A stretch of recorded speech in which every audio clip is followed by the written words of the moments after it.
Welcome, my friends. Welcome to LegalBiz Cafe. I am so excited to be with you today because I had a really mind-blowing experience last weekend that I want to share with you. I have been a little constrained in my thinking and was not aware of it. I want to talk to you about opening your mind and seeing business more expansively. That is what happened to me. I really did have a mind-blowing weekend. Let me ask you, are you a worker bee? Would you consider yourself a salt-of-the-earth type and a really hard worker, kind of head down, elbows out? That is how I would describe myself. And I do consider that to be noble, especially for those that have a family. I was born into the Air Force. I had a mom and dad and a sister. We were all very hardworking worker bees. My mother started working as soon as I started kindergarten, and my father was in the U.S. Air Force. So that's what I saw when I was coming up. I saw them get up and go to work every single day. That's what I knew and understood life to be all about. That was the persona I took on in the first half of my working life. Now I run my own business and take what I learned in 30 years of practicing law and 40 years of business consulting and applying it to business to help entrepreneurs successfully run their business. It was a very hard transition to make from being an employee to being an employer. These are two completely different mindsets. Let me ask you about being a worker bee. Does that make you happy? Are you fulfilled by it? Are you living your dream? It's just a question, but I think it's an important question that we all need to consider. You've heard me ask you before, what's your passion? And is your business your passion? If not, why not? Why do I keep asking you this question over and over again? Well, my friend, it's because I believe that your passion is your highest and best use. I learned this lesson in spades last weekend.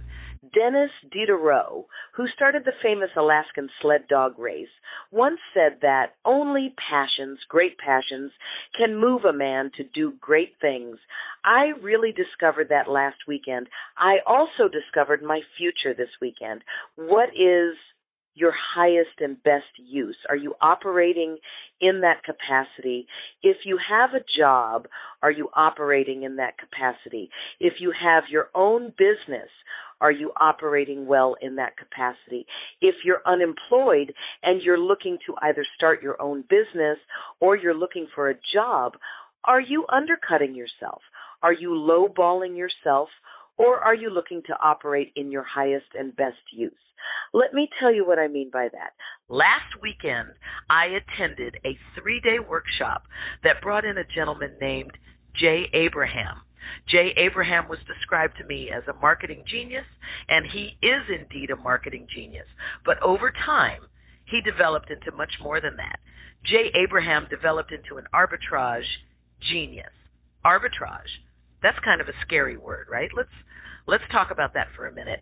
My understanding of arbitrage has always been the hostile takeover, where someone will come into a business and basically spin off resources into new businesses or sell assets and equipment, fire people, and consolidate jobs and departments so as to eliminate repetitive business. Some of this is good because efficiencies are created. Some of this is bad because a number of people will lose their jobs as a result of the arbitrage. People will be hurting because of hostile takeover arbitrage situations. But what I learned from Jay was something that I already knew, that I can actually add value to a business and be in an arbitrage situation.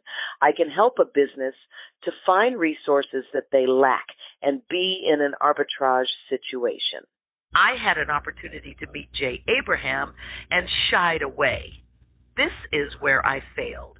I wasn't thinking about my highest and best use, my mergers and acquisitions background, my commercial and residential real estate development experience.